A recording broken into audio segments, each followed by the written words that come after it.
Здравейте хора, вие сте в моя канал и днес ще правим реакция на Scream. Опа.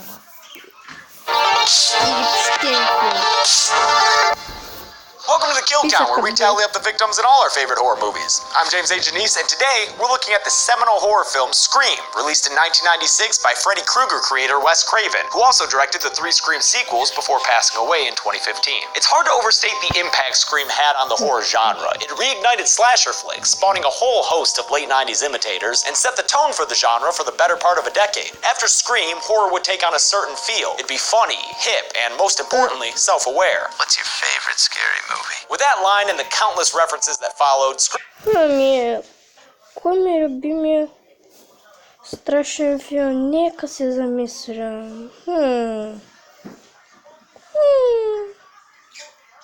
Това ще го види. The Texas Chainsaw Massacre. Scream told its audience that the characters they were watching were just like them. They knew about Jason and Freddy and Chucky. They knew the so-called rules of the genre. Then Scream told them that knowledge wouldn't save these characters. They were gonna die anyway. And how many were gonna die? Let's find out and get to the kills. The movie begins with a phone ringing, and when Casey Becker answers it, she's greeted with the sexy voice of an inquisitive stranger. What number is this? What number are you trying to reach? I don't know. Thinking it's a wrong number, she hangs up only to have him call back. And this happens a few times until they're chatting like old college buddies about their favorite scary movies. Eventually, Casey gets creeped out, and the stranger goes from sexy to scary. No, you listen, you little bitch. You hang up on me again, I'll cut you like a fish. Добре, почвам отново. She's outside her house and has her boyfriend Steve tied up on the patio. Then, since he wants Casey to kill it at Bar Horror Trivia Night, he starts drilling her on questions about the genre. Name the killer in Friday the 13th. And since the kill count wasn't around to give Casey a proper education, she wrongly answers, Jason! Jason! Jason! As punishment, Джейсън, нали? Ама чакай, това са два различни филма, що казваш злодея в друг филм, който вече не свършихме, освен този от миналата година, който е доста нататък. He turns the patio lights back on to see that Steve's been gutted, his intestines dangling in the breeze as he dies. I feel like people often forget about this kill, and it's a pretty solid one to start the movie with. With a chair through the window and a flaming tray of popcorn, shit's totally hit the fan now, and after a well-crafted cat and mouse sequence, Casey makes a run for safety when she sees her parents on their way home. She doesn't quite make it, though, with Ghostface catching up to her and stabbing her in the chest and choking her on the ground. Casey still fights back, but unable to call out to her parents for help, Ghostface knocks her down and finishes the job. Her parents overhear her dying breaths on the phone as Ghostface drags her away, and they ultimately find her body strung up on a tree, her insides dangling down just like Steve's. Audiences were shocked that Drew Barrymore was killed right off the bat, and that's just one part of what makes this entire opening sequence an instant classic. Hard to beat this kind of kickoff. Next we meet Sidney Prescott, who's into MS-DOS, and her super fucking oily boyfriend, Billy Loomis. Seriously, dude, wash that hair. They're having some intimacy problems because Billy wants to get it in, but Sidney isn't feeling it. Probably has something to do with the fact that her mom, Maureen Prescott, was raped and murdered 1 year before this. So yeah, Billy, maybe some things are more important than getting a nut off. Everything is crazy at school the next day, with local reporter Gail Weathers reporting in her finest dirty highlighter-colored dress. Sid's best friend Tatum catches her up about the murders, and Tatum's brother Deputy Dewey helps interview Sidney in the principal's office. Principal Himbry's all like, "Hey, let me touch your chin all weird." But other than that, the cops are sympathetic to Sidney since, you know, that awful fucking thing that happened to her mom. After school, Sid and her entourage hang out by the town's tribute to the Friends Fountain. In addition to Billy and Tatum, there's Tatum's boyfriend Stu, played by Matthew Lillard, who gives it 110%, and Randy Meeks, the geeky guy who's obsessed with horror movies. They treat the murders with about as much respect as high schoolers treat most things. Did you really put her liver in the mailbox? Never alone!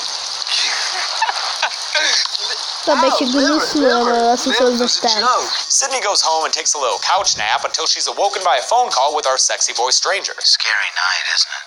With the murders and all, it's like right out of a horror movie or something. Then the movie just fucking goes for it and has him attack her in her own home. He almost gets her too, but she fights back because, as we'll find out throughout the series, Sidney Prescott don't take no shit. She does run up the stairs, however, despite having just given a long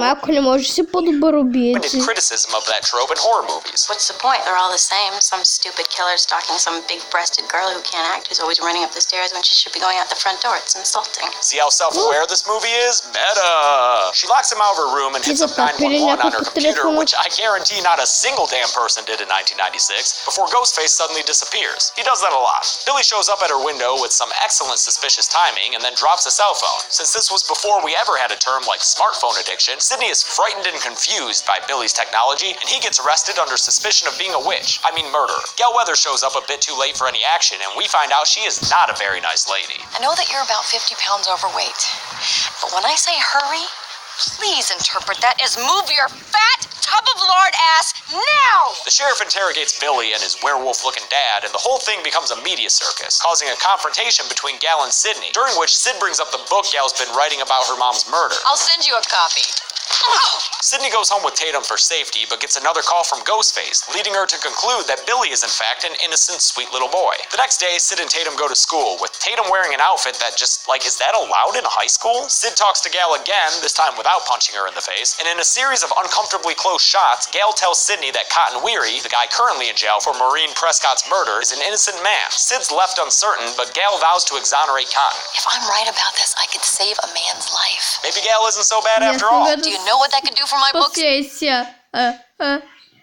Sales? Tá, meu, aí Never mind. Sid has a pretty rough go of it at school, with people running through the halls wearing Ghostface costumes, Billy telling her to just get over her mom's death. eu It's been a odeio year. Ghostface. Some bitchy cheerleader talking shit about her in the bathroom, and then finally getting attacked by Ghostface again because this movie never lets Sydney be safe for even a minute, which I actually really appreciate. Principal Himbry doesn't take too kindly to all these shenanigans, so he takes the pranksters from earlier and is all like, "Hey, you're expelled." He plays around with the Ghostface mask and accidentally yells at the janitor, who's a way too on-the-nose reference. And then Ghostface shows up and stabs him a bunch of times in the gut. Henry Winkler does his best, "Hey, I'm dying" face, and Ghostface finishes the job in the reflection of his eye. As a kid, it was pretty traumatizing seeing the Fonz get killed like that, but as an adult, it's kind of funny watching Barry Zuckercorn play dead. He's very good. With school out and a curfew in effect, Къде е доктор Джейсън, като сте потря?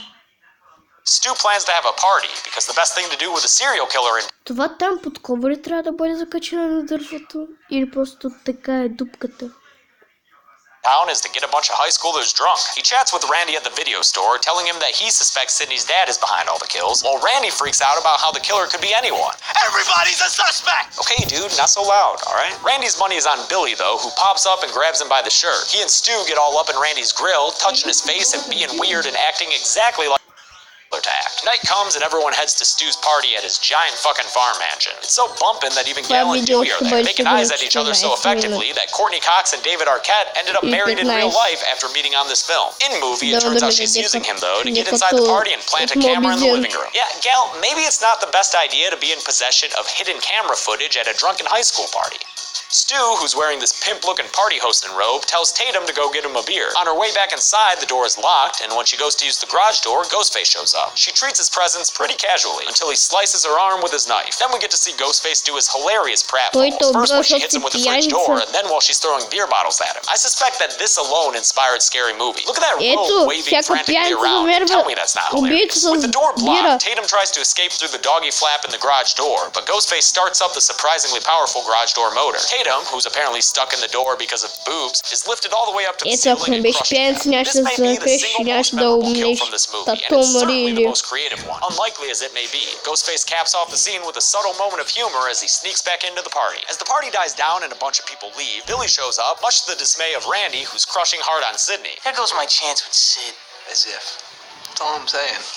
As if. They talk about their feelings and other boring bullshit before Sydney decides that she's ready to have sex. Meanwhile, Randy, Stu, and a bunch of no-names watch Halloween on VHS, and Randy explains the rules of staying alive in a horror movie. Number 1, you can never have sex. Number 2, you can never drink or do drugs. Number 3, never, under any circumstances, say, "I'll be right back." They're interrupted by the news that Principal Himbry is dead, so everybody except Randy runs off, almost hitting Gal and Dewey in the process, who jump into a ditch and use the opportunity to finally just make out already. Jeez. They also find Sydney's dad's car, and since he's been kind of a suspect this whole time, they hold hands and run back to Stu's house. Sydney and Billy are cleaning themselves off after sex when Ghostface shows up and stabs Billy in the chest a bunch of times. Sid escapes through the upper story window, where Ghostface knocks her down onto a boat in the driveway. She finds Tatum's body stuck in the garage and runs off to find help. Meanwhile, Randy's still vegging out on the couch watching Halloween. Ghostface comes up behind him, giving Jamie Kennedy the opportunity to be super extra meta. Look behind you. Behind you, Jamie. Jamie, turn around. Before Видно, Ghostface kills тебе Randy, he gets страшно distracted by видеть, что Sydney тебе. screaming for help. The only person around is Kenny, Gail's cameraman, but before he can be of any use, Ghostface slits his throat. Sorry, Kenny. Kenny, you didn't deserve the abuse you got from Gail. Прям You весь never Кен. lived long enough to do that sweet Silent Bob cosplay you were always talking about. Sydney escapes Ghostface through this fun-looking van tunnel, and now everyone's just scattered to the wind. Sid's running around, Dewey's back at the house, and Gail finds Kenny's blood on her van. When she goes to call for help, she gets surprised by Randy, who she beats down with the phone. Then she tries to drive off, but she gets distracted by Kenny's blood on the windshield and his body on the roof of the van, as well as Sydney running out in the middle of the street, which causes Gail to veer off and crash into a ditch. No Dewey to make out with this time, Gail. Sydney comes back to the house to find Dewey stumble out the front door with a knife in his back. Sucks, Deuster. Ghostface follows and attacks her, trapping her in a police car where she tries to call for help. When Ghostface attacks Sydney again, she fights back, escapes, and he disappears. Which is a sentence I've said like 5 times already this kill count. Sydney grabs Dewey's gun and isn't sure who to trust, Randy or Stu, before making an equal opportunity decision.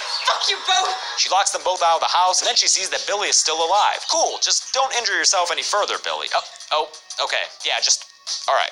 You good? Billy lets Randy in the house, and then here comes the twist. He shoots him! Bam! Jamie Kennedy down. What's up with that, Billy? We all go a little mad sometimes. Was that a reference? Кто сетей убийц? Смотри. Okay, we understand you guys know horror movies. You're being a little extra. Billy reveals his blood is corn syrup, So- and Stu shows up and shows off the voice changer they've been using to make their voices all sexy. And then they spend a good long time mentally torturing Sydney in the kitchen as they reveal everything, starting with the fact that they were the ones who killed Maureen Prescott. That woman was a slutbag whore who flashed her shit all over town like she was Sharon Stone or something. Yeah, we put her out of her misery, because let's face it, Sydney, your mother was no Sharon Stone. Billy explains that Sid's mom was sleeping with his dad, which caused his mom to leave his family. They framed Cotton Weary for Maureen's murder, just like they plan on framing Sydney's dad for all these murders. To seal the deal on their alibi, they agree to have a little fun time stab around, although Billy takes it a little too far. Now, this scene is when Matthew Lillard throws his Дамочка убила performance тебя into the red zone. Sometimes it works, дети, вау. Woozy air! and sometimes it doesn't. Because let's face it, baby, these Я думаю, days, самый you gotta have a sequel. But I think it works more Seriously? often than not, so thank you, Mr. Lillard, for whatever that is that you're doing. They get interrupted by Gail Weathers, who now has Dewey's gun, but when she forgets to take the safety off, Billy kicks her out onto the porch. He doesn't kill her right there, though, because he's a huge fan of Friends and just needs to see if she'll end up with Chandler in the next season. Sydney takes the opportunity to get away, teasing the killers with a phone call that really pisses off Billy.